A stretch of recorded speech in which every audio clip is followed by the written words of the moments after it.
Hey there! Welcome to the Flute 360 podcast. I'm Dr. Heidi K. Begay, and I'm a flutist, educator, coach, and podcaster. My God-given mission is to serve you. I am passionate about guiding you, the modern-day flutist, to discover your unique voice on and off the stage. The goal of this podcast is to help you thrive, both as an artist and as a musicpreneur. Go ahead and grab some espresso, your favorite notepad, and let's get to it. Today's episode 191 is titled Conquer Your Unique Path with Sam Reti. Hey there, Flute 360er. I hope you are doing well. This series that is going throughout the month of February and a little bit into the month of March is all about conquering your own path. Now, the reason why I wanted to talk to the experts about this is because I hear you. I've been doing some deep dives with flutists just like yourself who are barely making ends meet. And I'm sorry, that's not okay with me. Because I don't want you to survive, I want you to thrive. And you deserve that for yourself and for all the time and efforts you have put into your musical craft. If you are a professional musician and you want to carve your own path, and you're not quite sure what that looks like, then I highly encourage you to schedule a 15-minute discovery call with me through the links in the show notes below. I would love to get to know you. I want to hear your passions, your dreams, your aspirations, your wants, and your needs. I promise I do not bite, and I promise that this is not a sales call. If you need to connect with me and you need to say, hey, Heidi, I need a lending ear. I need you to listen to my pain points. I need to get expert advice on what to do next, then I will gladly tell you, yeah, let's work together. Let's work together through a flute lesson or a coaching call, or perhaps one of my classes could help you. But I don't want you over there with earbuds in your ears right now, banging your head against the wall time and time again, trying to get your career off the ground by yourself. My hand is raised. I have been there so many times. You do not have to go down the traditional path. And what you're going to find out through this series, listening to Sam, Stephanie, Kelly, Jared, John, and Angela, these musicians have forged their own paths. And they tell you their stories. But I don't want it to stop there. I want you to be inspired, yes. But inspiration only lasts a few minutes, a few moments in time. What you need to do to actually see real change within your career, whether you are a flutist, educator, adjudicator, digital course provider, whatever your cap is, in order to really start moving the needle forward for your career and for your business, you need to take actionable steps. So go ahead and schedule a call with me. I can't wait to get to know you that much better. Talk to you soon. Well, I don't even know how to segue from water into... Right? The summit was amazing. Oh, there you go. Let's do that. That's a beautiful segue. Pretty simple. It was really good. I watched a whole bunch today too, because I didn't have much time to catch on Friday. I was just in and out. So I watched a whole bunch as I was going, and then I watched a whole bunch again and rewatched a couple of them that I had seen like half of them and then jumped over to the other room to watch half of. But overall, I mean, what I have to say, the one thing that was nice is I think the goal was captured. And if the goal was to have actionable content that could, something that is tangible and achievable by the end of this week, then that's pretty much what I felt like. I was listening to Eric's and I was like opening up my website and I was like, change prices 50%. I was like, I need to be paid what I'm worth.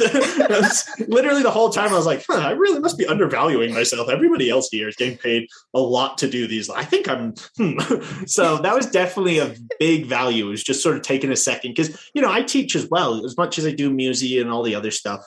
I still do teach my own lessons and, I want to run the best studio I can as well. So the advice on that side is kind of funny because I preach that stuff all day to teachers. It's kind of nice to sit on the other side for once or once in a while to get it sort of kicked back to me. So, I think I'm going to take a bunch of the stuff that was said and actually run with it this week for my own lessons. And, of course, with Musey as well, but still it's That's awesome. I'm so happy to hear that. I want to backtrack just a little bit just to kind of give people like ground zero. Right. In case you weren't there, Garrett, Arthur, and I co-organized an event called the Ultimate Music Business Summit. And my guest today is Sam. And as you can see, like we are just, the synergy's there, the magic is there, we're just gone. But Sam and I, our orbits, let me back up. Sam actually was a presenter at UMBS. So thank you for your expertise. And also he was an attendee because he was going from seminar to seminar. But then he was also a sponsor. So Sam, I need to triple thank you. That was so amazing. Thank you. Yeah, absolutely. Thank you for having me as a speaker and attendee and letting us sponsor. Yeah, it was an amazing event. I'm really glad to be a part of it. Yeah. And it went down January 6th, 7th, and 8th. And now for today's bonus episode with the Sam Reti, we are going to do a recap summary of UMBS. And I'm so glad. So now bringing it back full circle to what you just said, Sam, you said there were so many actionable, tangible steps that I can start implementing within my business starting this week. Absolutely. And I am so glad to hear that because that was our goal. That was literally our vision for the entire summit. And the fact that you said that, I'm like, whew, I can sleep tonight. That's good. So I'm so glad you brought that up, not just because now I feel validated, but the box is checked, right? But that actually was my first question for you today. Oh, awesome. I was thinking, I was like, okay, Sam is the man. He literally is a teacher, a business guy. He's the CEO of Muzie.Live. I'm curious, Heidi's curious, what would Sam start implementing for his own business? Because I see you you're up here, you got the facts, the know-how, and I know you're a continuous learner, but you already know so much. So my curiosity is getting the best of me thinking what would a Sam Reti take from that summit to start implementing in his business because he already knows so much? So what's the one or the two things that you're just oh man, I didn't know that. I have to start dishing it out for Muzie.Live and for your guitar studio? Yeah, I honestly, I'd say I don't even know if it's stuff that you don't know. And sometimes it's more the stuff, like I said, that you've said or done a million times, but it's when someone else says it to you, it sort of just re-clicks. Like the pricing thing that's Eric and quite a few people had mentioned, getting paid what you're worth for whatever it was, for orchestral sessions, for recordings, for anything like that. As a business owner with Musey, I think what we do and what we're providing is getting paid what we're worth. But I had always sort of treated my teaching on the side as something on the side, as it's one of those things. I always, I pay attention to my students, but I didn't pay much attention to the business of it because I was so focused on the Musey side of everything. Oh. When it came to, if I go and look at a new piece of technology, I'm looking for a new piece of technology for Musey. I'm rarely looking for a new piece of technology for my own personal lessons or something like that. So it was nice to sort of take that step back and get sort of a refresh on, listening to Eric talk about, how to really value your time and your money and how to make different streams of income actually valuable for you. I think everyone who teaches, you deal with students that might not be cooperating, little things that I heard quite a few times, just people talking about the know your worth in the sense that value, like money value, but also like if people aren't respecting you, you don't have to deal with that. That's, you're allowed to walk away. So like, I think those two things for me, those apply to everything I do right off the bat. And like especially the, like, you can walk away, don't take it so personally. Like it's, that is every business owner. That's a lifelong struggle, but it was nice and refreshing to hear it all again. Okay. Especially in such a cohesive environment where it was reiterated in so many different formats.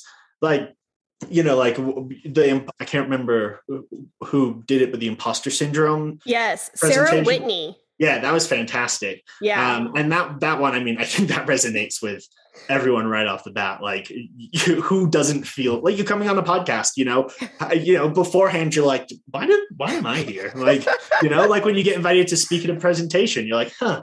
Yeah.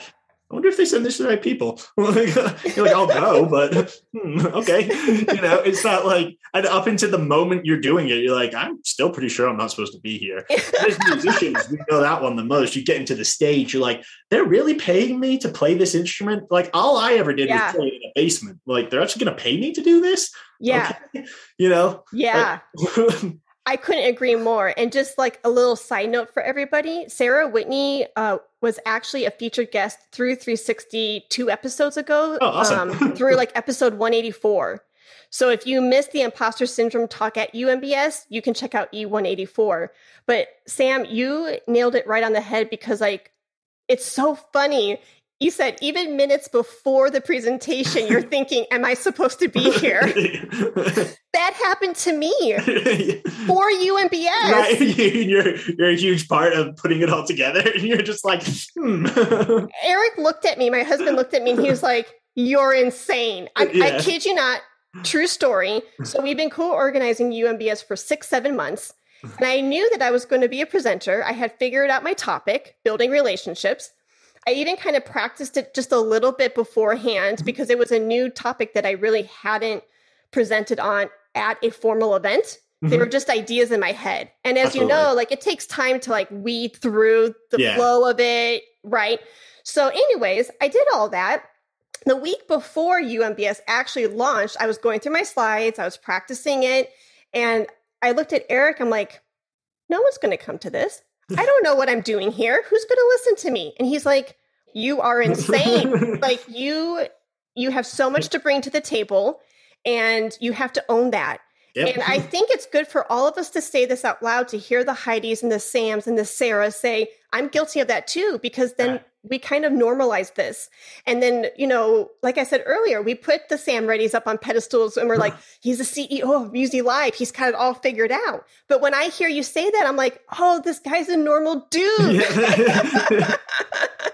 And Absolutely. So like, and not that anybody would put me on a pedestal, but if I were to say out loud, minutes before my presentation, my own husband had to like shake me and say, you own value. I think we need those people in our lives to support us and to reiterate and emphasize, like, hey, go and get them, Absolutely. Know your worth. Absolutely. And that's the big part of it, is that it's, at the end of the day, it comes back to you knowing that you're actually worth the time, worth the energy, for other people to come and watch you. People did show up, when the curtain dropped, there was an audience, so clearly you've been doing something right. You know what I mean?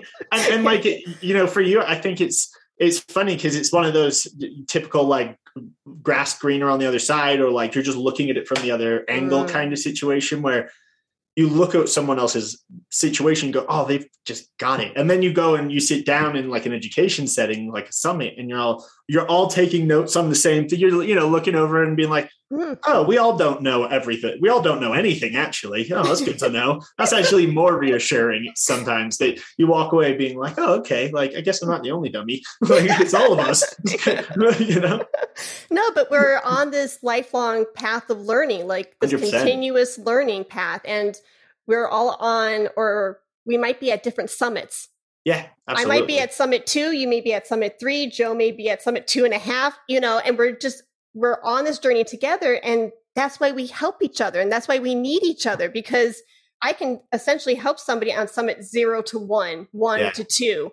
I might not be on summit 10, But it doesn't mean that I still can't help somebody. Absolutely. And by providing the help for those people, you're setting yourself up to be helped by other people who are further down the line. So this is a reciprocating cycle. It's really like a circle, if anything.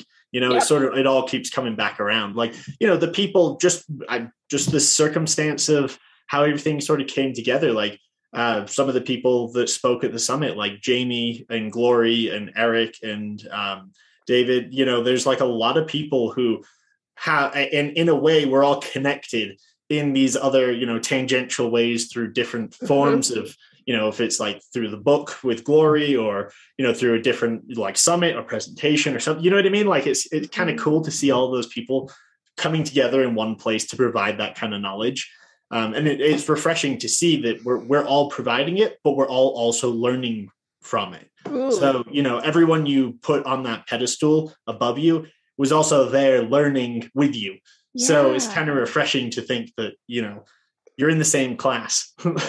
That is cool. I hadn't thought of that because I guess I was approaching it from the educator side and the organizer side of like, yeah, so I can understand why, right? You know what I mean? Right. So like you think like, okay, who knows music and technology very well? Oh, we need to invite Sam. We need to invite Eric Branner, right?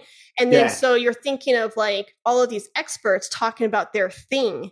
Mm-hmm. But I hadn't thought of like we're all students too, sitting. Yep. I hadn't thought of that. Thank you for helping me with think that. About like what was so cool. Actually, also like I kind of a shout out to the Run the World platform. I really enjoyed the layout with seeing everybody who was in the sessions and then having the chat feed. What was cool about that is like when I was watching another session, like I could wave to Eric or say hi to you or like to Garrett or someone who else was in the session, And so I was seeing that I was with all my other colleagues, but like in class together, So I thought that was a pretty great way of sort of having that. And passing digital notes. Yeah, that's literally what I was doing. Although growing up though, the paper, or like folding it in cool patterns and then slipping it, Sort of like your miniature origami setups, basically. And then you get to doodle and draw a cute little flower. Or that's not a terrible idea for a digital thing, like a widget on your desktop or something. Yeah. You can draw notes, send them off to people. Yeah. During Zoom calls and stuff, Yeah. I like that. Make that happen, Sam, okay? Yeah, not a bad idea. Okay.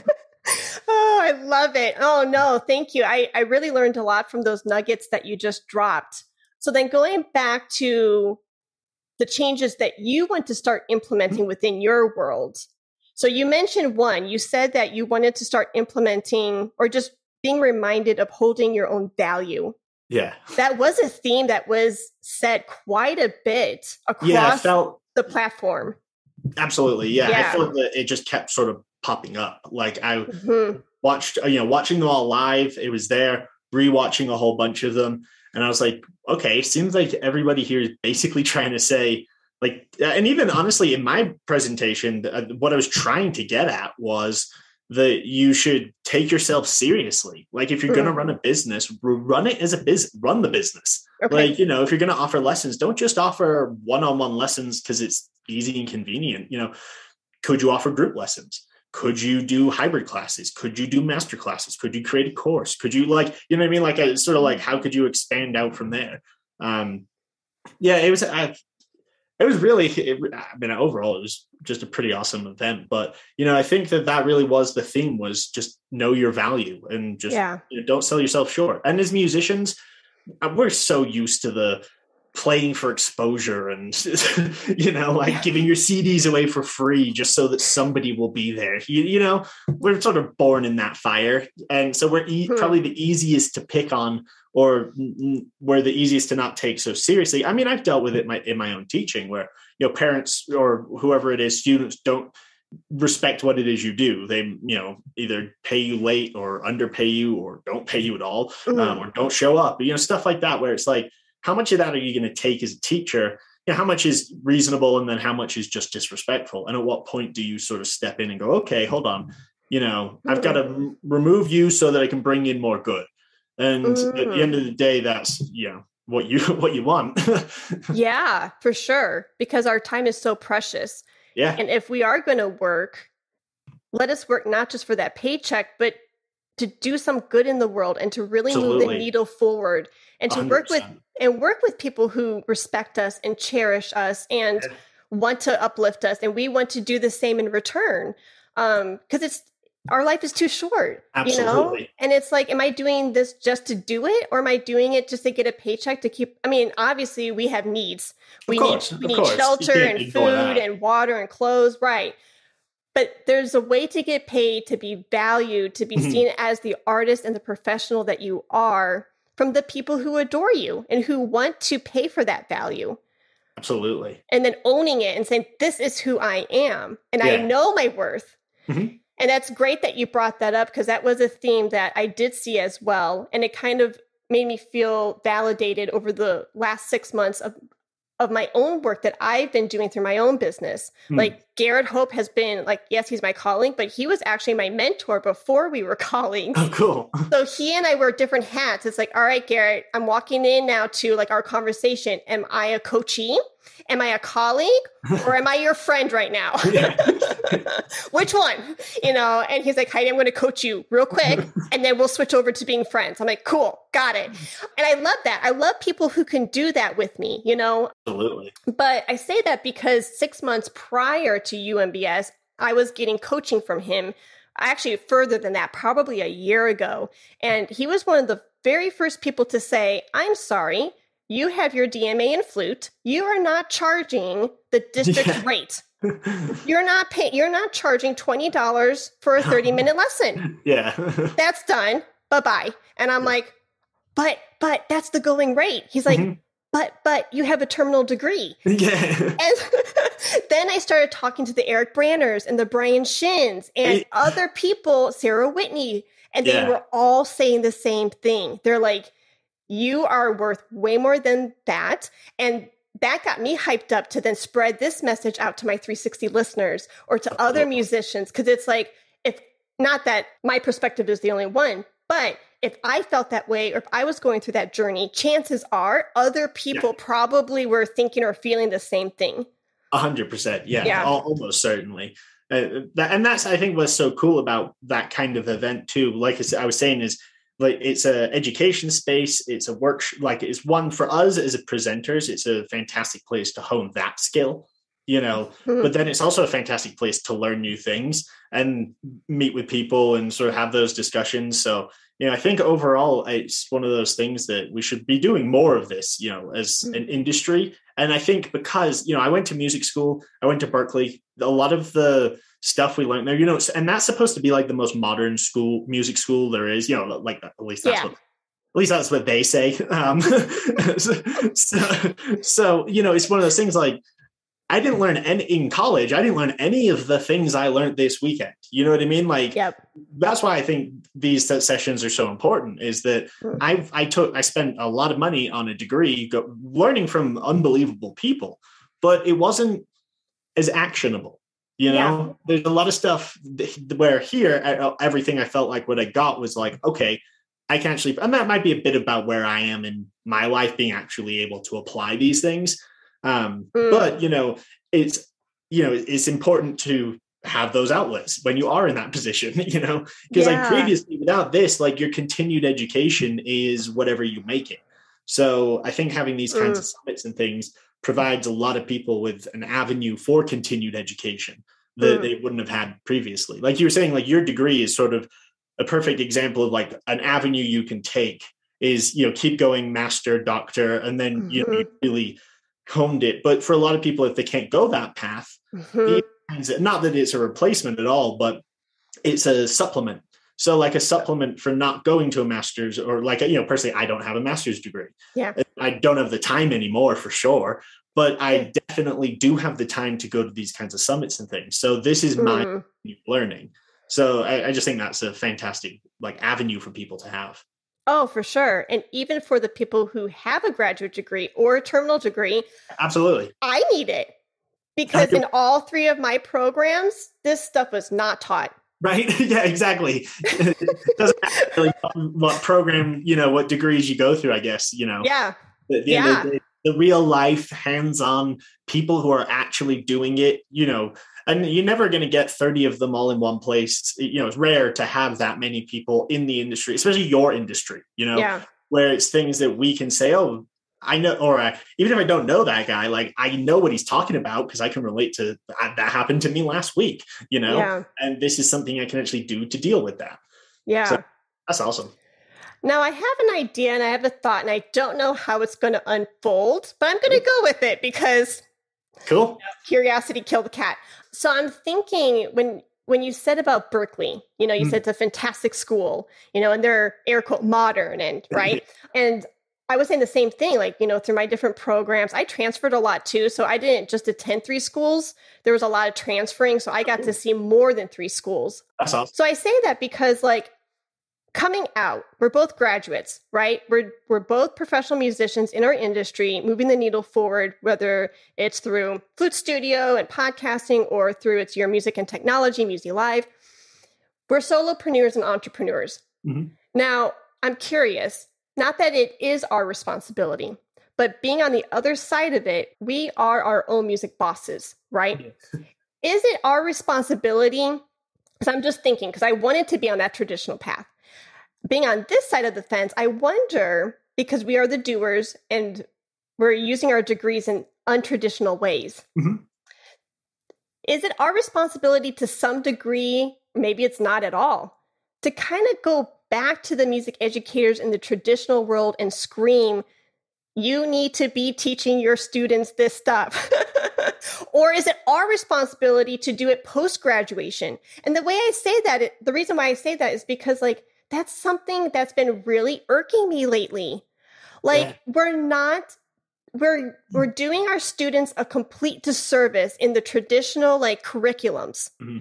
We're teaching like, not we, but like the system, the industry is teaching students the same thing for the last 20, 30, 40 years. And it was good for those generations, right?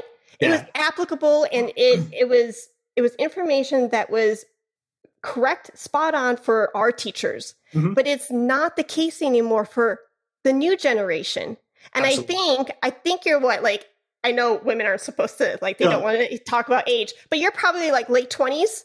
28. 28. Okay. So I think you and I are right at the cusp of the generation of being taught the old stuff.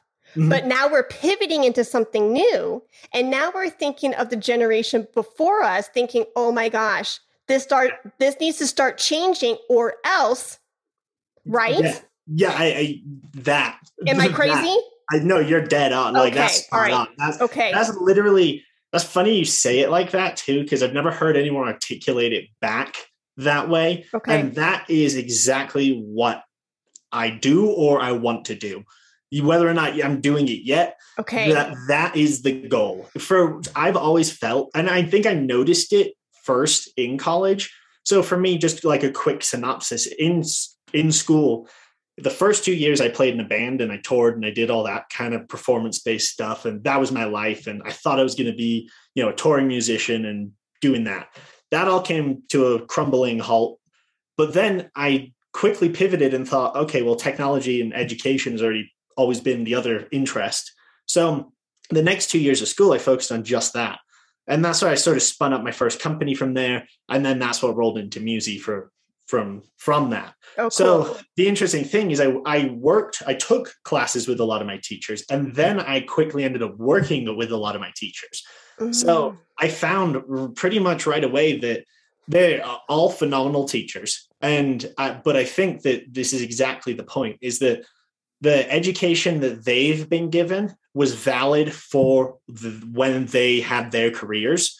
And I think a lot of it's still applicable. But like, I took a phenomenal teaching music class in college. Professor David Newsom, that's one of the best classes. I even got invited to go back and speak at it a couple of times, which was really cool. But it's one of those things, and I know that his curriculum has changed drastically in the last year or two because he's on top of it, because he's a really, really good professor. But it's one of those things, it was all how to teach, open your studio, get ads out, all that. And then, of course, that's not very applicable anymore. but that's one example of them doing it well. There's thousands more examples where that does not happen that way. And it's fortunate that professor's in on top of the technology. Good for him. And he's helped me with, demoing my products and stuff, and get a beta testing way back in the day and all that kind of stuff. So, it's really cool to have that as like someone on my team, but also it's funny to see that as I was leaving college and working with these professors, most of them, not all, but most of them were not familiar with any of the technology that I was sort of bringing to the table. Okay. And that was my first indication that, okay, there's something sort of fundamental here that's actually a bigger thing at play. That there's an entire generational gap of using technology in teaching or not using technology in teaching. And that's gonna, I think the divide has already been cut. So you're either using it now or you're probably not teaching at all. Interesting. That's one of those things where I think that's sort of just one tangible example of like people getting in and adopting new technologies. That's just, to me, a physical way of thinking about how you have to sort of progress your learning as you keep going. And for us, what we need to give back is, if we're not going to be the professors that are still there, we need to be, if not educating or providing resources that they can use to provide back to their students. Like that's one thing we want to do at Musey, is work with more universities so that when students come out of college, they've already seen what it is you can do with the technology, and they have a much better understanding of how it can be applicable to a real job, and not just the typical, here's the theoretical, wait 10 years until it can be actually applicable. I see. Yeah. So just more hands-on, I think. And for me, it's technology. Okay. For me, the answer is tech. That's not the solution to everything. Yeah. But for me, in the music world, I think that's something that is sort of a tangible way of looking at it and saying, you can either use the technology or you can't. And if you can't, we need to get you up to speed with it so that you can be providing the high level education that these students need. Because for them, the rest of their lives is going to be technology. Yeah. So if you're not providing it, teaching it, or teaching through it, I think you're giving them a disservice at the end of the day. Yes. Oh my goodness. Like I'm over here like jumping up and down in my seat, and you're saying everything that I've been thinking about lately. And so, yes, I loved what you said. We need to provide these current professors resources and saying, hey, we're on the other side now. We're postgraduates. We've seen the real world. Yeah. This is what we're learning, and be a resource for the current professors. And then maybe also be a resource to those postgraduates who are graduating now. Absolutely. And saying, hey, this is a supplemental UMBS seminar that you can go to, or this is a supplemental class on technology and music course that you can take from Sam, etc. Absolutely. But we can't do it by ourselves. We have to maybe find a good win-win where like we are bridging the gap between like us being an entrepreneur, solopreneur, and these professors in the traditional path. Mm-hmm. Maybe there's a way we can kind of like glue and like do this. Do you know what I'm saying? Absolutely. Instead of, and not that I ever would, but not bad mouthing and saying, oh, this system is old and faulty. Right. But how can we, it just is what it is. Like, right. It's just how can we improve and adapt? Right. Exactly. And how can we join forces and come together? Because as an I'm a flutist, like I play, and I wear different hats, being an author, an educator, a clinician. But the hat that I like feel the most at home with is being an educator. And so for me, like my heart goes out to like teaching, connecting the dots, opening up students' brains. Yeah. That's what gives me my high. Do you know what I mean? And so like even if I'm not on that traditional academic path, how can I be a resource to the professors and to the students? Because my heart aches for the current students if they're not taught what we know now. Right. You're going to end up another 5 years behind. It's going to take you the same amount of time it took us to figure it out. And that's not really helping anyone. Isn't the point of us going through it to learn it and then provide it back so you don't have to go through it? Sort of the cycle of education. Yes. Oh my gosh. I could either like laugh or cry right now because like That's like the understatement of the year. Like, because I graduated with my doctorate in 2018. Mm-hmm. And these past, so the 2018 to 2020, I'm giving you kind of like the Spark Notes version because you and I and our friendship is still blooming. So you may not know this about me yet. But 2018 to 2020, I was like, traditional path, right? Beefing up the CV. And then I was doing international stuff. I was beefing it up. I got the full-time academic job in China. Oh, nice. Right? I know. I was like, oh, this is beautiful. I've worked really hard. Got it. Then COVID hit at the exact same time. Life. Funny, isn't it? But, yeah, life is really funny, isn't it? And so then I've been saying this. It lovingly forced me to pivot. Because it was like I either use that one a lot. Okay. I like that. Right. And so then it lovingly forced me to then figure out how to wear that CEO cap, how to run a business, how to set it up. What am I offering through my different product services and offerings to my tribe? How do I package it? I've been learning that since 2020. Mm-hmm. Now we're getting into the brink of the beginning of 2022. And it's like these past 2 years have been such a blessing, but at the same time, I'm using this word very loosely, almost a curse, because it's like, I feel like I'm having to like backtrack. I'm having to like totally backtrack for a good 2-3 years, establish some fundamental things that I should have known earlier. Yes. Right? To then couple it, to push forward, right? Yeah. Am I saying that with love totally. and enough? Yeah, okay. 100%. I mean, I do all day. What my job has sort of turned into is talking to teachers about what they're doing with their business, how they're hosting their lessons, how they're conducting, what they're doing to manage their studios, and basically going through what they did pre-2020. So how was it before the pandemic? What did you do? What did you used to do? What are you comfortable with? What did you hone your skill in? They explain that. Then I listen to what did they do from 2020 to 2022. And that's usually a little bit of a nightmare. Just, some of the scenarios are, people scattered all over the, dealing with all this different. And then my job is basically to take the first version and apply how can we get as many of those aspects of what you learned and know to the online version of, so like, let's say you're teaching one-on-one group lessons. Teaching group lessons. You have a very specific way of teaching those group lessons. How do we get those from in-person to digital? Wow. And so for me, that's a lot of what I end up doing with people. And so it's interesting to see, how using technology, pushing businesses forward, and so that ever learning and adapting environment that people have to sort of stay in. And especially as teachers, that's sort of, I guess we signed up for it to be forever students as well. So, I guess we make our own bed on that one. Yeah, right. No, but that's amazing. And then circling back to what you said about, that's the point, like take what we've learned and then help the younger generation so they don't have to make the same mistakes we did or what we had to go through. That's the point in all of this. Like I don't have kids, but I have a little 2-year-old niece and her name is Rosalind and she is gorgeous and smart. Of course, she gets it all from auntie, right? Nothing from mom or dad.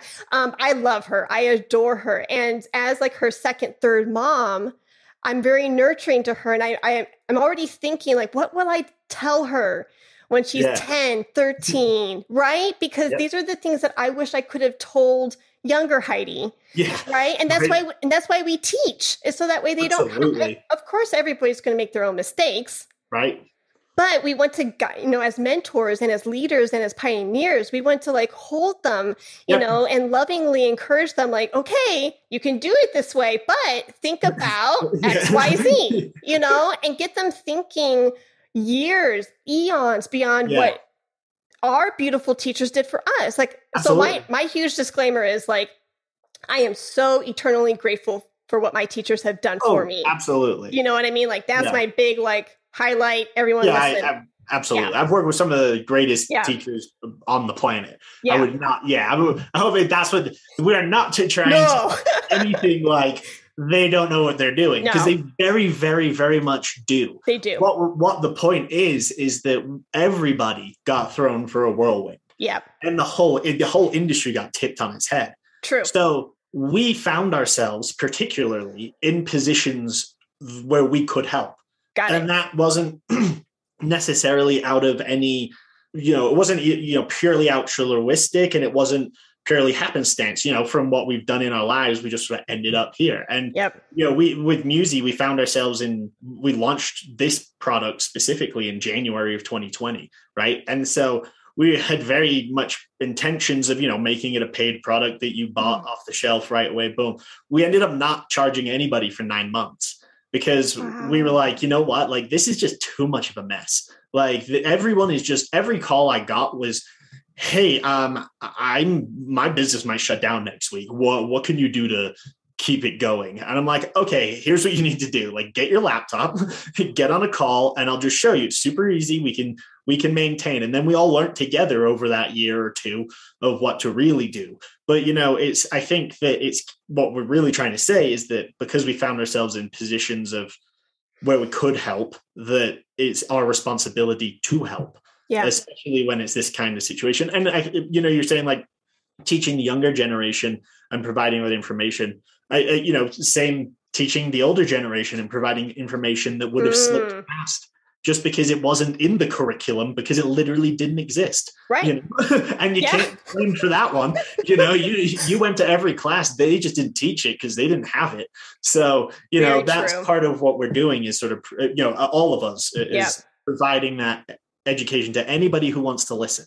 Yeah. That here's my 2 cents. This is what I know. You take it, leave it, whatever you want, but this is what I know to be true. And I hope it helps. Yeah. That's the most we can do. Yeah, I couldn't agree more. And actually, our worlds are more in tandem, Sam, than I think we realize. Because I'm very much like preaching technology too, but through podcasting. Yeah, absolutely. And I'm saying like, hey guys, like if your in-person stuff has gone, and stopped, halted, paused, claim a piece of digital real estate through podcasting, amplify 100%. Your voice, get your face out there, get your ideas out there. And podcasting is an untapped market for musicians. Absolutely. If you think of like the zillion number of flutists that are out there worldwide, do you know how many active flute podcasts are currently going right now? No. 5.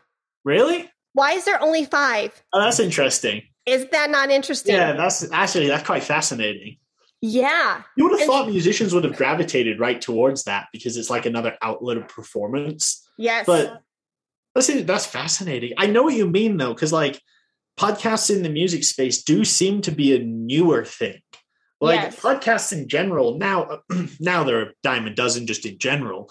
But, over the last 10 years, they've taken this pretty meteoric rise, but it seems that music never grabbed on to the trend.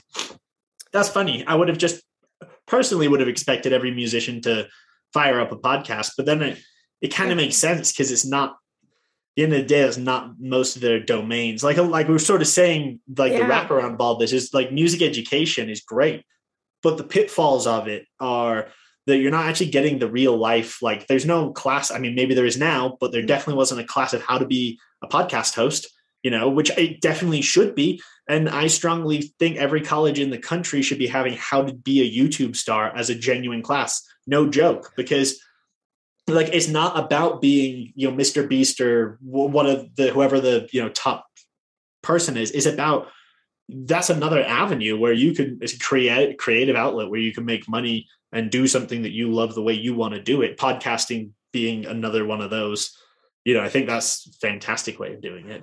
Oh my goodness. My mind right now is just, I'm so happy because I've been thinking lately, like, okay, if I were in academia and I was the dean of the School of Music, hypothetically, let's just say, what would the new curriculum look like? Oh, I would have so much fun with that. That's literally my dream. I always say I live in Colorado now, but I grew up on the East Coast of the US, just outside Boston. And I always say the only job that would ever get me to go back would be something like that, like curriculum designer at Berklee or something. Ooh. Obviously, I'm not qualified to do that, but I would love to put my 2 cents in as far as like, hey guys, like I've got some ideas. And hey, just, for food for thought, if that ever does happen, please hire me to be your assistant. 100%. Okay. 100% you're in. I literally love curriculums, organization, like crossing T's and dotting I's. And so anyways, circling back to your YouTube major. I thought literally there was a comment on Twitter the other day and I was like, what would this curriculum look like? And then my mind got, the best of me and I started going down this rabbit hole. And I was thinking there could be a major in just knowing the tech side of live streaming concerts right? Yeah, totally. Yeah. Yeah. Yeah, definitely. Yeah. I mean, I have friends whose degree at school was live sound. Their day job was going to concerts and running the booth at the concert. That's what they used to do when people used to play concerts. Now it's digital. So, they need to know how to run the tech side of running a virtual concert, which still includes going to a venue, setting up all the stuff. But then the second level is this isn't an audience that's here. This is an audience that's out there. There's way more to that. So it's kind of funny because I know kids who literally have college degrees in the first half of it, right? But I don't know anyone who has any formal training in the second half of it. Now I know some kids who have just sort of, not even kids, guys I work with that have figured it out that have just in the last 2 years, because you have to. But the generation coming up, virtual concerts is a thing. That's here to stay. That's not going anywhere. So being able to run that very much should be a skill. Being able to navigate, even video editing and stuff like that's been around forever. But trying to apply all of those skills into, I don't even know what it would be, like creative media for musicians or something. Yeah. I like that. Something like that. The curriculum is already being written right now. I love it. That's amazing. I'm sorry, I didn't mean to cut you off. No, that's I think that's a really interesting idea. I mean, it's one of those things now, if we want to circle it all the way back, that's sort of exactly what it is you're doing, at least with the summit, by having that there is exactly that, is providing that layer of education that is that, and, bringing people in that have spent the last, 10 years doing nothing but honing their skills in this specific thing. And I just to sort of jump back to another thing you said was like having teachers who might not be teaching anymore doing podcasts. I love that idea because it's sort of like, what have they done for the last, 30, 40 years other than absolutely master a skill? Like to the point of, you know what I mean? Like if you've been teaching your whole life, you're a real genuine expert in what you do. Mm-hmm. I bet a lot of people would really love to hear what you have to say about that, Yeah. And I bet a lot of people who are those people might not imagine or understand or just acknowledge that there are audiences out there that would love to hear that. So that's pretty cool that's sort of what you're doing, is saying like, hey, there are people that want to hear you're the pro. Like, like they care. They want to hear what you've done. Yes, exactly. And that's the thing that just like gets me so jazzed up and like curious and wondering, because like of the 5 Flute podcasters who are active now, there are like 10 Flute podcasters out there, but there's like 5 shows that are just dormant. They have great stuff. It's just they haven't done active. Not consistent. Right. So of the 5 of us, I believe, and I don't want to put my foot in my mouth, one of them is a male Caucasian, and the other 4 are Caucasian women. Oh, interesting. From 30s to 50s. Okay. Okay. Now let me just, I don't know. Let me just get my soapbox here for a second. Right. There are flutists in Africa, in every nation in the world. Why is there not a flute podcast in Mandarin, Swahili, Greek? Come on. Yeah. Why are we not talking about? No, you would expect that like international variations is like a huge untapped opportunity. Yes.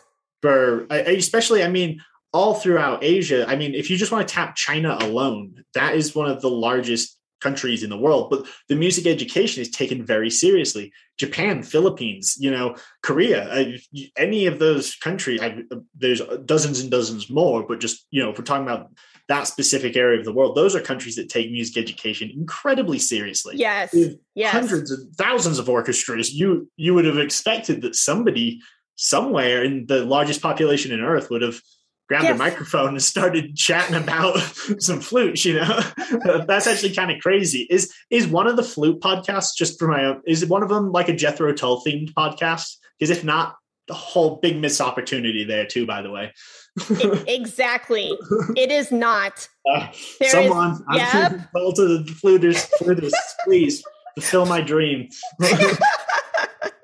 I'll do a series through 360 for a month and we'll kind of like put a little seed out there. But no, you're right. There's not a Jethro Tull theme at all. There's no jazz flute. There's no, what you're saying with China. And like, okay, the reason this is why I love education so much, and like just outside of, well, music is like this universal language, right? Absolutely. And in general, like I love language and culture as a whole. Like my husband is Native American.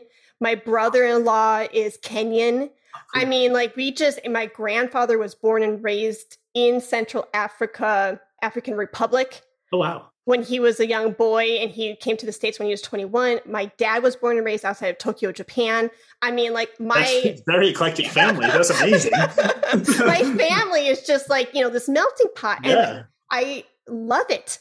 I wouldn't have it any other way. And I speak a little French, but my husband is fluent in Navajo or Diné. And it's like having that hodgepodgeness of beautifulness in my world. Naturally, for me, it's like, why is there not a flute podcast in Swahili? Do you know what I'm saying? Because like that Swahili speaking flutist has so much to offer to share the world from their perspective. 100%. Right? And like, how much can that person teach me on the other side of the world? And I don't know. It's just part of music being a language, and then the different actual languages, the verbal languages out there, and the cross between the two, and how podcasting can really be the glue of that, especially in this digital age that we live in. Now, there's going to be, because when you were talking about China and Chinese flutes, and, like my mind went there are like hundreds of YouTube channels. But podcasting, right? It's different. So it is different. Yeah, it's different because like I treat those very differently. Like I listen to podcasts and I watch YouTube channels, but they're not, the content's very different. Like the watching content is entertainment content 90% of the time. The listening content is education content then 90% of the time.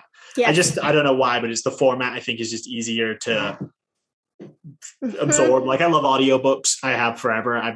My dad, I think, had his Audible account is actually so old that it's when Audible way before Amazon had them, but so old that you get like 3 or 5 free books every single month, which now it's 1. Like his is that old and he's never changed it. So as a kid, I used to just steal his and listen to those. So like I absorbed, I absorb it that way. But so for me, I think that's why it's funny or weird or interesting that there aren't more people that have taken that opportunity. And like you're saying, family of a melting pot. I mentioned that I grew up in Boston. I was born in England though. So I'm originally from England, and that's where all my family lives. So my cousins, my aunts, my uncles, my mom and dad grew up in England. So that's where I'm really from. And that's sort of why the Jethro Tull comment's from, because that's actually one of my dad's favorite bands. Are a British band. But, so like that sort of was immediately my thought of like, I wonder if my literal thought path was, I wonder if there's any British flute players who have done a Jethro Tull like anthology podcast or talk about his style of playing or something like that. And I was thinking British specifically because that's where they're from. That's where I was from, just as far as I wonder if, but that's kind of interesting that, that's a lot of opportunity though, especially for you as in your, as a business, that's exactly where you want to be. Yeah, exactly. I couldn't agree more. Oh my goodness. So within this conversation, we've decided that we love water, busy water, and that we're designing we're going to accept positions. We're going to redesign the curriculum. We're going to have administrator 1 and 2, hold this position at Berklee. What else? Ideas that we No, I love it. It's amazing. And just to kind of wrap up this conversation, you mentioned like the evolution of Musey and being like, a student, right? And being a professional and how music came into your life. Can you share with the listeners, like, because my listener base is mostly flutists. And so most of them are going to be educators. Cool. Yeah. So can you talk about how Muzie.Live, like what is it and how it can help their flute studio? Yeah, absolutely. So Musey is basically like the quick version is imagine Zoom, but specifically built for music lessons. So the audio system inside is designed to, well, and specifically for flutes, the running joke that we have around the office is this tin whistle is our testing device. And so if you can't see, I literally have a tin whistle. And it obviously can do incredibly high-pitched notes. So we always joke that that's sort of how we calibrate the system or test everything. If the tin whistle passes the test, then everyone else will be fine. So I love that. Yeah, so literally for flutes, I kind of laugh that you say it that way because it's actually tested with that. And bagpipes too, which is just kind of funny. And obviously tons of flute teachers, of course. But the point being that the system is designed to give you a full spectrum of audio so that you're not messing around with settings or changing music mode or whatever they are. You just turn on the platform and you've got good quality audio and video, really good quality video. And then the other thing with the platform is everything that's built into it is to enhance the quality of your teaching. So for online lessons, in-person lessons, or hybrid classes, virtual keyboards, assignments that you can share, practice rewards, practice tracking software for students to use. Like in the software, there's internal things for the students to use to practice, and you can track all those assignments, share the data with the teachers. So the teachers can keep an eye on what the students are working on. It becomes a very cohesive environment for everybody as far as taking lessons, especially online. That was sort of the initial use case, hosting online lessons, of course. But it's one of those things, we actually didn't build it in response to the pandemic. We actually built Musey pre-pandemic. We built it in early 2019 as a spin-off of a previous product, the one we built in college. So that ran for a couple of years. Musey is the evolution of that product. So that previous one was a lesson management system with like practice rewards, tracking your lessons, all that kind of stuff. Musey was supposed to be a marketplace for online teaching, but we took out the marketplace part and just provided it as a classroom for online teaching. And so that's what we've been doing ever since. But it just allows you to teach really high quality online lessons, easy to use. It works on every kind of device that you could imagine. And we're a family owned business. So if you ever come and reach out to us, it's always real human beings. So, personal support, stuff like that, But it's a lot of fun. Like I said, we've spent the last couple of years just working with teachers from literally all over the world, which is the coolest thing for me because, I never really imagined this was the path that was going to unfold from all of that education and all the classes and everything. And so now working with teachers all over the world, hearing different, especially during the last 2 years, different situations and how we might be able to help people out of some sticky situations. It's been pretty cool. It's very rewarding. So not going to stop anytime soon. Oh my goodness, I love it. And what warms my heart is as a flutist and as a flute teacher, seeing you pull. I mean, literally. Yeah, I literally have it's in my little cup holder on my desk. No joke. This was given to me as a present because I had a really cheap plastic fake one, and this is a proper high quality metal one. Well, someday when I become a millionaire, I will buy you a Burkhardt piccolo. There we go. I'll send it to you, and then that could be your new tester. That's the new testing device. Although, not over the top at all. Although the tin whistle is so precious because it's folk and simple, you know what I mean? It does the job. Absolutely. Yep, 100%. And my mom was her only claim to music. She's gonna love that I'm mentioning this. So I'll never hear the end of this one. She was in a recorder group as a child in England who traveled to Austria. So she was in a traveling recorder group. And the funny thing about the tin whistle is it's not exactly, but it's pretty close to how a recorder is laid out. So it's the one thing that she can actually play as far as a musical instrument too. So that's sort of another layer on it. Oh, that's so precious. I can just imagine.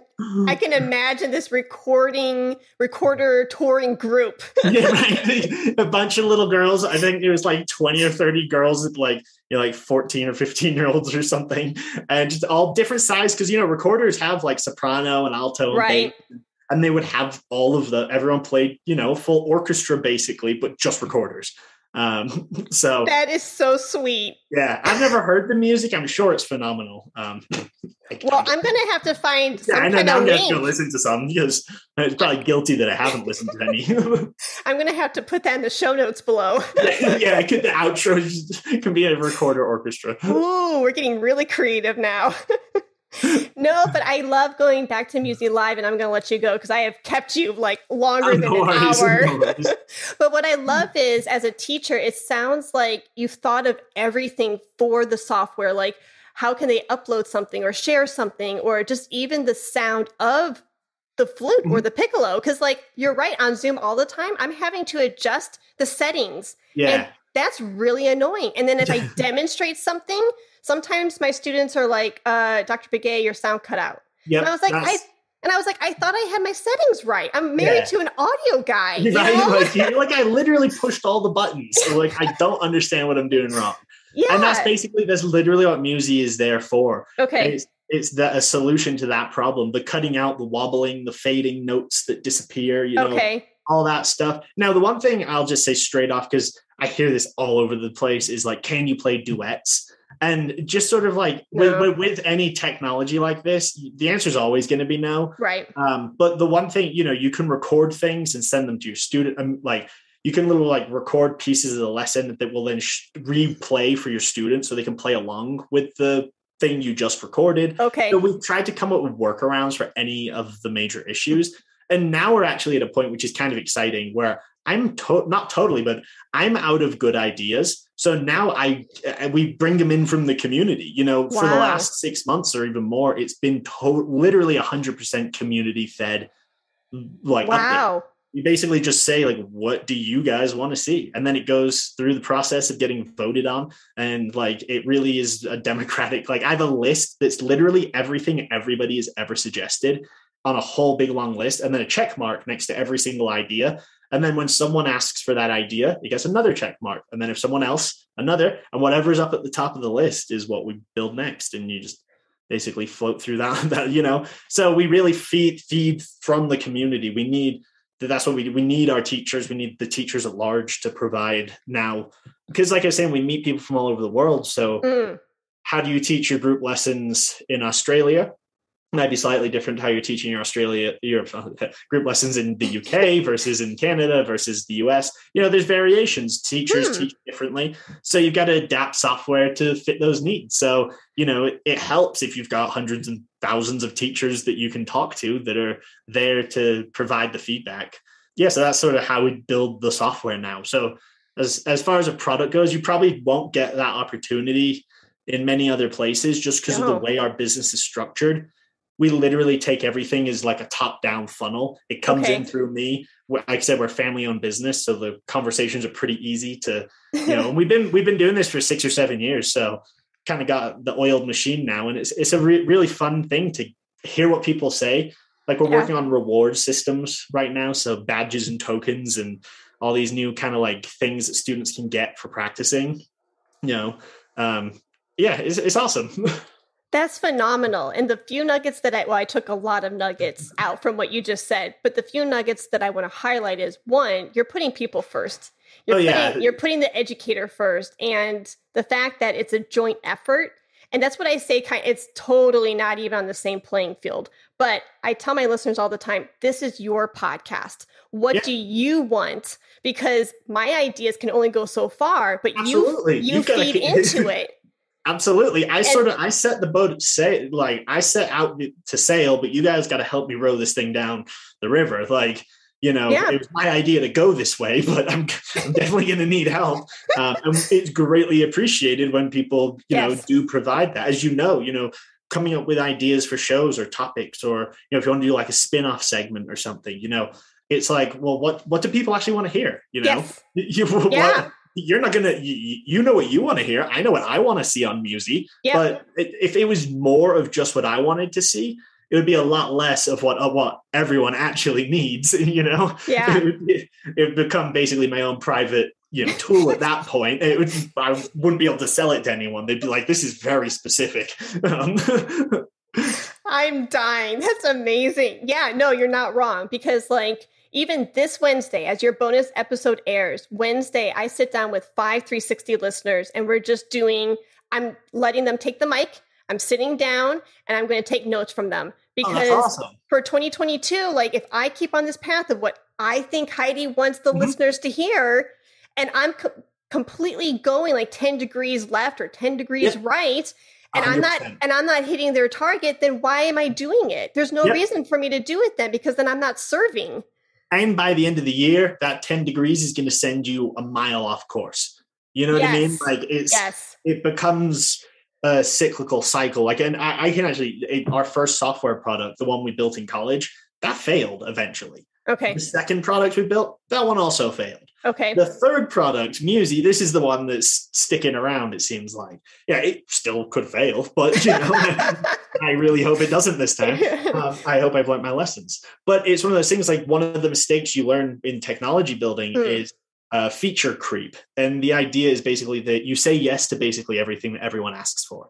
Okay. And you end up with a product that doesn't do anything well and just does a million random things. Okay. So the thing is, like when you get that advice back, it's you need the teachers to feed into it your guests or listeners, so that you know what they want to hear. Then you need to go out and build that thing and then get the feedback again to make sure that thing is right. Because if you go 10 degrees off now, by the end of the year, I'll have built a product that nobody wants or could use. Yep. And so if you're not having those conversations throughout the year and making that a cycle, that you're building a thing, you're providing the thing, you're getting the feedback, then you go into step 2, and then you do it and again, and you just never stop. It basically never ends. Every time you have an idea, essentially. We even started literally started like a beta community of teachers on Musey that are like another group of teachers that we have that test out things way ahead of time before it goes live. And that's, another level of trying to get that feedback and keep circling back so that we know what we're doing is actually what people want. Because in our first product, by the end of it, it just had a lot of stuff. It didn't really do anything. It just had a lot of things, because we basically said yes to every individual idea instead of taking more group sessions and collectives and saying, okay, what do these 10 people think? Okay, not necessarily the exact thing that they all said, but what's the general consensus from it? And then taking that to the next level, because one thing I learned is that, like, I'll hear someone say, like, I'll hear 1,000 ideas, but one little one will stick out. And I'm like, oh, we need this. I've heard it all day. Tons of people have asked for it, and we'll go and build it. And then in reality, only one person really asked for it. And then you realize that you built something that no one needs. So it's that, like, for me, it's a cycle of, like, have the idea, pitch the idea, get feedback on the idea, build the prototype, get feedback on the prototype, build the next level of it, get feedback. You know what I mean? Like at every step in the process, as much feedback as possible can never hurt. I couldn't agree more. I have a question though. Yeah. So I think it's Henry Ford who said this, because since he invented the car, right? So when he was asking his ideal customers, like, what are your pain points around traveling, things like that, the customers could have easily said, oh, I want a faster horse. Right. But it wasn't right. So like Henry Ford heard that, but he's 100%. like, I'm not going to give you the faster horse. I'm going to give you a vehicle. That's exactly it. Because I hear from teachers that they want duets. I'm not, you can't make a faster horse. I can't make duets, but I can give you something that will actually do more than that. It was not only is it going to give you your duets, but it's then, in our case, it's going to give you the ability to save them for later, so you can practice with them next week. Like that's a huge advantage over the previous just play together and it disappears. That's already better. So that's like the car. The car is already better because it's not a horse, because it can run forever essentially. And so, but it takes the idea person, the initiator, to be the one that collects the data. And that's what you are in your podcast, right? You're the Henry Ford who he probably listened to thousands of people say that they wanted a horse that was faster. And he had to sit down and go, okay, well, what does that actually mean? Not what is it literally? It's a faster horse. Okay, cool. We know that. But what is that? What are they really asking for? They're asking to get somewhere faster. Yeah. They're not asking for you know what I mean? So when we listen to teachers, I might hear one person say that they want duets or that they want like a transcription tool or something, or they want to share they want to share files. Well, why? It's not that they want to share a file to their student just to share a file to their student. You know what I mean? Like there's a whole reasoning behind, and it's for me to take all the data, collectively pull it in, and then decide how sharing files is the best way to do it based on all of that. So for Henry Ford, it's what's the best way to go faster? And for him, he came up with the car. And you know what I mean? So it's like, it takes those kinds of thought, and you're bouncing all over the place when you're trying to come up with these solutions, but right. That's sort of our job as the person in the middle. Okay. Interpreting it. Yeah, exactly. Exactly. Interpret the data that you get in. And then of course like you said, you're the solo entrepreneur. At the end of the day, you make the final decision. Right. Okay. No, I learned a lot from that. Thank you for indulging me for me to kind of like grapple with everything that you said, because it was so beautifully said. My learning brain over here was like, okay, I do know this about Henry Ford. Does this connect? No, that's dead on. Yeah. Okay. Oh, I love it. Sam, I kid you not. I love all my episodes. I love all my guests, but I think that I will be preaching this episode from the mountaintops for the next 100 years. This was a lot of fun. By far, this was one of my favorite episodes. Yeah, absolutely. I've had a blast. So I hope you have too. Oh, I would not be saying what I just said if I wasn't having a blast, because like literally it was just like, I love the synergy. I love the magic. I love the new friendship that we have. Absolutely. I love how we've collaborated on a book together, and now UMBS and now a podcast. Yeah, right. It was funny because I listened to your summit about building relationships, right? So I'm just using all your own tricks against you. So joke's on you. There you go. You're like, Heidi, you said to be the glue. You told me what to do. I just listened. So. Oh, I love it. No, that's great. This is what I want, because I'm trying to get people, because like myself included, this pandemic was not easy for a lot of people, and being home, right? And it's like, okay, yes, our physical community might have gone away, but we can still connect. We can still inspire and motivate each other, and we're still in this, but it's just going to look a little different. And so like, when we think of designing the Musey.Lives or the podcasting class or whatever the case may be, you need people in your orbit, And so that means like we have to say, hey, Sam, I love what you're doing. Come to UMBS. Yeah. And then for you to say, hey, Heidi, I like what you're doing with the podcast. Can I come onto your show? Yeah. That's what it's all about. Yeah, we can't do it alone. And so when I was putting together the title, I was like, I really hope people know that this is not like, I don't even know the word I'm looking for, but not fluffy. Like there's actual, like, to put people first for like your business is so imperative. Instead of just seeing like the title and be like, oh, building relationships. I know how to build a relationship. Right. Like I can be pretend nice for a couple hours. Like everyone can do that. I can totally show up to a summit and just like put on a smiley face for a couple hours. And you know what I mean? To actually mean it, and then to follow through and then create the real relationship and build. Like that's a whole different thing. Yeah. That takes a whole different person too. And or a different mindset. Yeah. Because you can change yourself to be that way if you want to. Oh, for sure. No, I love that. Oh my goodness. It's probably good that we did this is like the bonus episode, because for flute teachers, I'm sorry, the only flute knowledge I've got is Jethro Tull. So, but huge fan at least. So, well, I kid you not, we have produced over 190 episodes, and I think you are the second person to mention Jethro Tull on the show. Really? Only the second. Robert Robert Dick, who's a composer, and he grew up in the 70s, a huge influence in the 70s. Well, he didn't grow up in the 70s. He was a prominent composer and teacher in the 70s. He's a good friend of mine out in New York. He made a lot of references to Jethro Tull in his episodes. Oh, awesome. And that was like 90, 91. Oh, wow. So it's been a while? It's been a while. I've got the record. The Thick as a Brick record is on my wall downstairs. I'm one of those guys who has a record player with like a small collection. There's a vinyl store down in our little town. So like $2, like every week I go down, buy one cheap record. And I've got Thick as a Brick mounted on the wall because it's got this newspaper. The album is like a newspaper that folds out. Mm-hmm. It's really cool. But kind of a side question, but is Ian Anderson as a flutist in the flautist in the community, is that I suppose in the classical world, is that just looked at as like, oh, he's just sort of doing a parlor trick? Or do people, or is it more like, yeah, no, he's got his thing and he's running with it?